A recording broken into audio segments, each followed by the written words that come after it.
ابن انشا انتظار حسین۔ ابن انشا کا معاملہ یہ ہے کہ وضعدار عاشق، سعادت مند شوہر، کہتے ہیں شاعری میرا عشق ہے، کالم نگاری میری ازدواجی زندگی ہے۔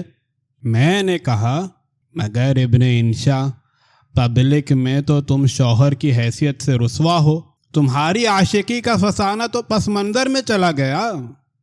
جواب دیا کہ یہ سب ماس میڈیا کے کمالات ہیں، میری نظم ادبی رسالے میں چھپتی ہے جسے گنے چنے لوگ پڑھتے ہیں، کالم میں اردو کے سب سے زیادہ چھپنے والے اخبار میں لکھتا ہوں جسے دنیا پڑھتی ہے۔ ابن انشا انصاف پسند آدمی ہے، بیوی اپنی جگہ، محبوبہ اپنی جگہ، شاعری اور کالم نگاری کو الگ الگ رکھتا ہوں، کبھی مزاحیہ شعر نہیں کہے اور کبھی سنجیدہ نثر نہیں لکھی۔ آدمی لاکھ خانہ بندی کر لے مگر قباحتیں تو پیدا ہوتی ہی ہیں۔ سو ابن انشا نے یہ بات درست کہی کہ لکھنے والے کو پیشہ ایسا اختیار کرنا چاہیے جس کا لکھنے سے کوئی تعلق نہ ہو۔ اسے نہ سلیم احمد بننا چاہیے، نہ منو بھائی، اور ہاں انتظار حسین بننا چاہیے۔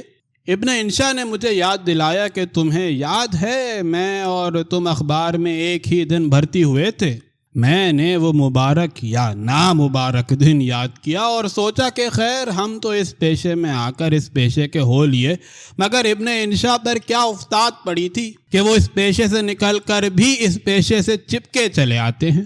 ابن انشا اخبار میں تھوڑے دن نوکری کر کے جلد ہی اخبار سے نکل گئے تھے، ایک ملازمت کی، پھر دوسری ملازمت کی، ایک زمانے سے نیشنل بک سینٹر کے ڈائریکٹر بنے بیٹھے ہیں، لیکن کالم نگاری کی قبیح عادت دم کے ساتھ ایسی لگی ہے کہ بک سینٹر میں بیٹھ کر بھی کالم لکھے چلے جا رہے ہیں، اور کمال یہ ہے کہ بے سوچے لکھتے ہیں۔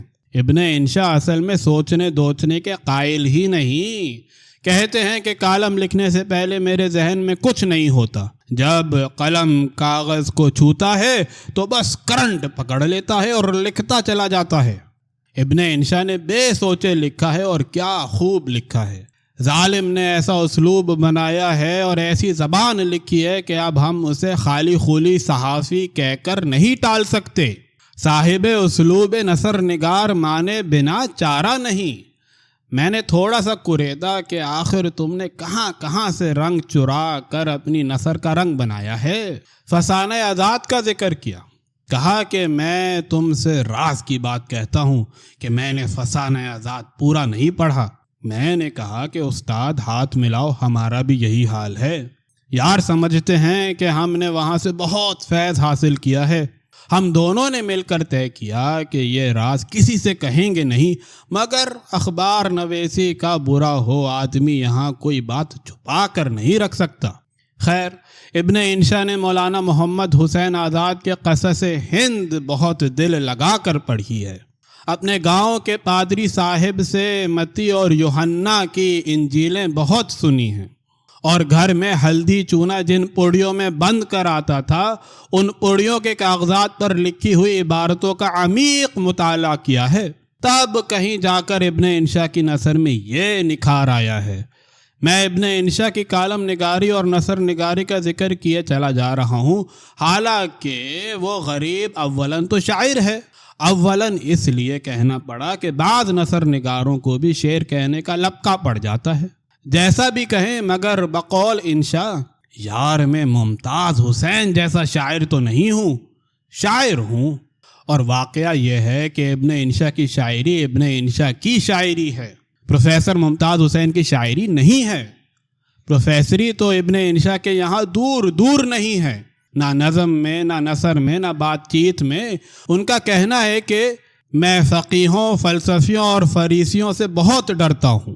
تو ابن انشا کی شاعری انٹلیکچول شاعری نہیں ہے، اس میں عاشقانہ لٹک ہے۔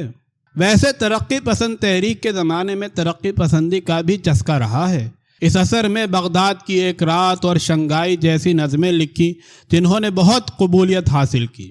وہ زمانہ تو گزر گیا، اب رنگ شاعری اور ہے، مگر ابن انشا کو اصرار ہے کہ میں ہنوز اس موقف پر قائم ہوں کہ ادیب کو حق کا ساتھ دینا چاہیے، اور اس سلسلے میں وہ اپنی نظمیں پیش کرتے ہیں جو انہوں نے فلسطین کے حوالے سے لکھی ہیں۔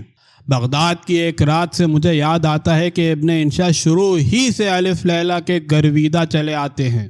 کم از کم الف لیلا نے ابن انشا کو محققوں سے ضرور قریب کر دیا۔ یہ حضرت ایک زمانے سے الف لیلا کے انگریز مترجم رچرڈ برٹن کے بارے میں بھی تحقیق و تفتیش کرتے رہتے ہیں۔ الف لیلا کے سوا قدیم چینی شاعری نے ابن انشا کو بہت متاثر کیا اور بہت ترجمے کرائے۔ قدیم چینی شاعری کے ان کے ترجمے کتابی صورت میں بھی چھپ چکے ہیں۔ باقی دلچسپیاں کیا ہیں؟ شیرلاک ہومز، کھانا اور سونا۔ کھانے کے معاملے میں ابن انشا کا ذائقہ دیہاتی ہے۔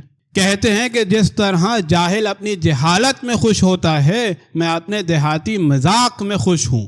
اب تم پوچھو گے کہ میرا نظریہ حیات کیا ہے، وہ بھی بتا دو۔ جواب دیا، میرا نظریہ حیات ہے آرام، اول آرام اور بعد میں آرام۔ اس لیے میں سونا پسند کرتا ہوں اور اس کا قائل ہوں کہ آنے والے کل میں جو تمہیں کرنا ہے اسے آج پر مت ڈالو۔ یہ آرام پسند آدمی بالعموم سفر میں رہتا ہے، آج ٹوکیو میں، کل لندن میں، پرسوں نیو یارک میں، مگر کہنا اس کا یہ ہے کہ جب میں سفر پر نکلتا ہوں تو اپنے یہاں کی مٹی ایک شیشی میں رکھ لیتا ہوں۔ الف لیلا کے سوداگر زادے اور شہزادے تو حرکت میں برکت جان کر سفر کرتے تھے اور واپس آ کر عشق کی واردات سناتے تھے۔ ابن انشا الف لیلا کے رسیا ضرور ہیں، سفر بھی کرتے ہیں، مگر واپس آ کر عشق کی واردات نہیں سناتے، اجنبی ڈشوں اور نہانے دھونے کی باتیں سناتے ہیں۔